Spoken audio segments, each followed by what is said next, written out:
Dear friends, now we will talk about our next topic, which is demand and supply.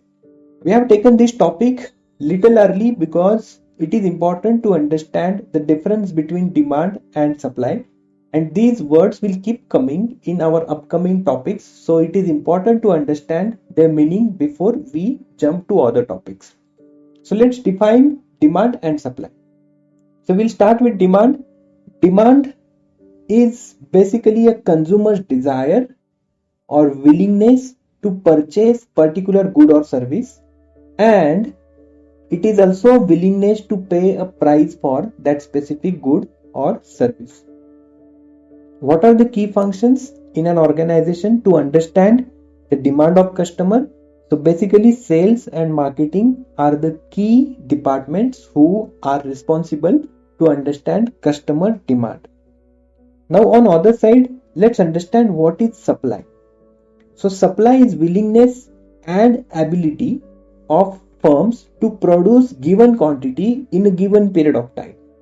So it is simply willingness and ability or capacity of particular firm to produce a given quantity in a given period of time. So it is willingness of supplier or willingness of seller, as well as it is ability or capability of seller. Now what are the key functions who are helping to generate or create this supply?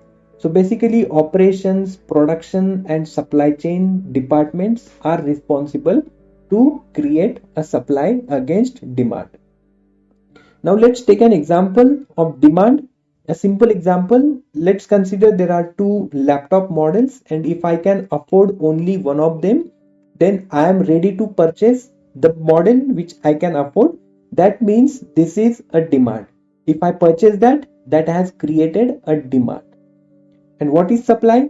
Let's consider there are two companies. One company is ABC, another company is XYZ.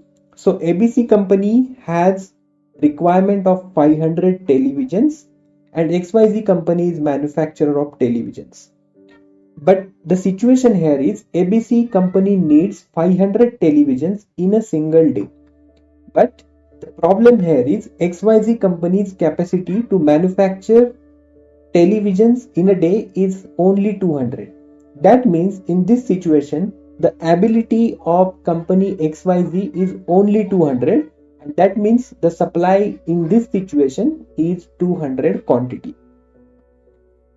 In a supply and demand balancing work, all the supply chain professionals are putting lots of efforts because it is important for a business to have a balanced supply and balanced demand.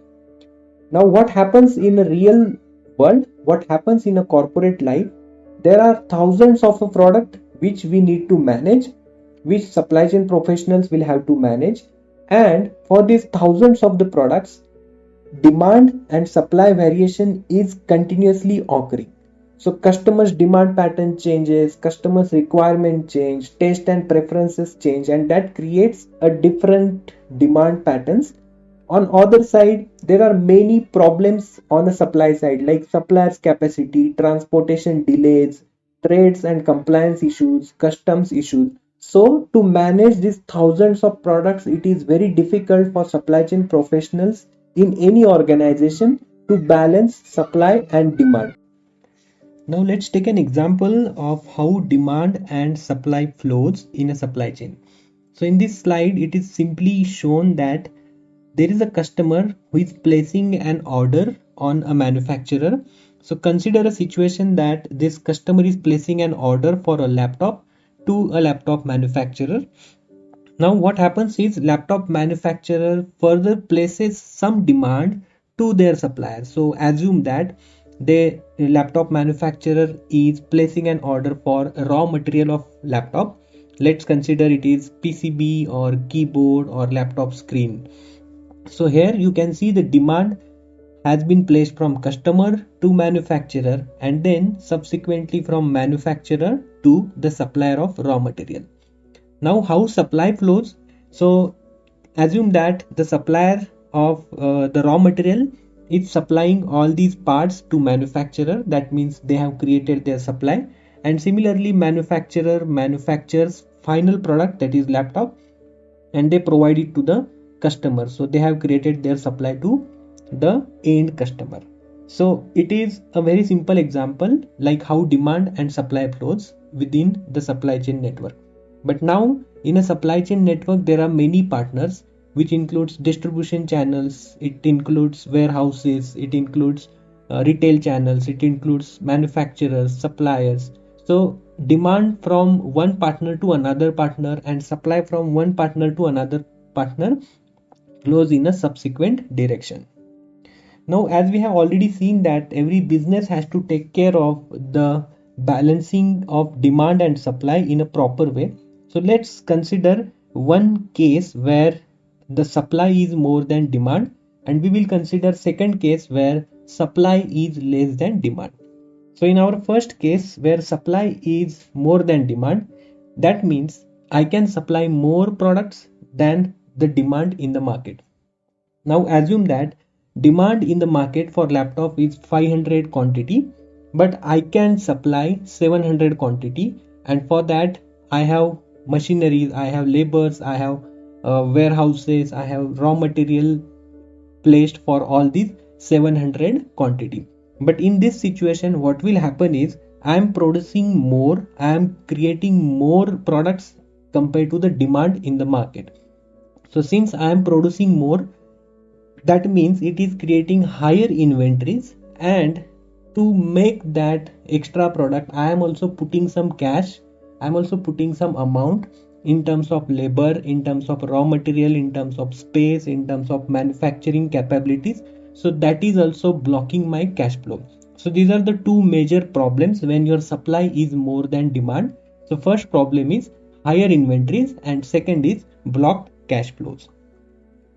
Now let's consider second situation where demand is more and I can supply very less compared to the demand.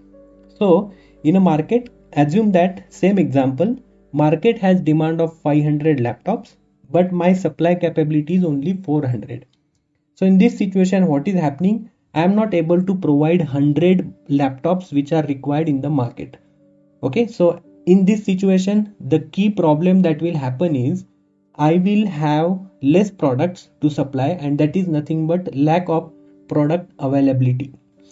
And because of that lack of product availability, I may lose my customers who might go to my competitors.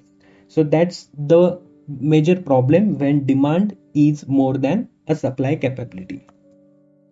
So very important is imbalanced demand and supply has direct impact on entire operations, financial statements and supply chain network and firms objective of profit maximization or goodwill maximization. So again we have seen that supply and demand balance is one of the key activity that supply chain, demand planning, supply planning professionals have to do in their day in and day out life.